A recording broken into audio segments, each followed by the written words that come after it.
ఒక కారు కొన్నాం అనుకోండి, ఏం చేస్తాను చెప్పండి? కారు కొన్నాం, అంత మోగజీవులు ఇప్పుడే పుట్టిన బేబీలా న్యాయంగా చూడకండి. చెప్పండి ఏం చేస్తారు? చెప్పండి ఏం చేస్తారు? ప్రేయర్ చేపిస్తారు. ప్రేయర్ చేసిన తర్వాత ఏం చేస్తాను చెప్పండి? పాస్టర్ గారిని తోలమంటాం. పాస్టర్ గారు తెంగరోళ్ళకి ఏం చేస్తాడు? తోలేస్తాడు. ఆ తర్వాత ఏమవుద్ది? పాస్టర్ గారు తోలుతారు, తర్వాత మీరు ఫ్యామిలీతో అలా తిరుగుతారు. నెక్స్ట్ అడుగుతున్నాను, ఈవినింగ్కి అదే కారులో ఫ్రెండ్స్ అందరు కలిసి ఏం చేస్తారు? దీన్నే మతం అంటారు.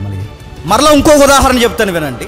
ప్రతి దానికి క్రైస్తవులు ప్రార్థన చేస్తారు. ఒక ఇల్లు కట్టుకున్నప్పుడు ప్రార్థన చేస్తారు, చేయించారు. పునాది దగ్గర ప్రార్థన చేస్తారు. ఇల్లు అలా గోడలు లెగుస్తున్నప్పుడు ప్రార్థన చేస్తారు. స్లాబ్ వేస్తున్నప్పుడు ప్రార్థన చేస్తారు. ప్రతిదీ ప్రార్థన చేస్తారు. ప్రతిదీ ప్రార్థన చేపిస్తారు.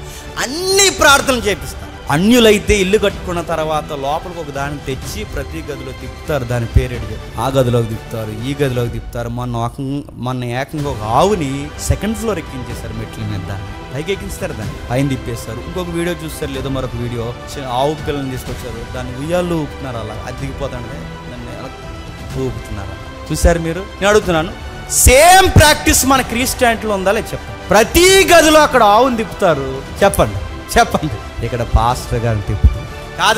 కాదా చెప్పండి. దీన్నే మతం అంటారు. అంటే అవే బుద్ధులు, అవే వ్యవహారాలు, అవే విధి విధానాలు, దీన్నే మతం అంటారు. మళ్ళీ చెప్తున్నాను, నువ్వు ప్రార్థన చేయడం మాను, బైబిల్ చదవడం మాను, చర్చికి రావడం మాను, అన్నీ చేస్తావు, కానీ బయట చేసినట్టే చేస్తావు. దీన్నే మతం అంటారు.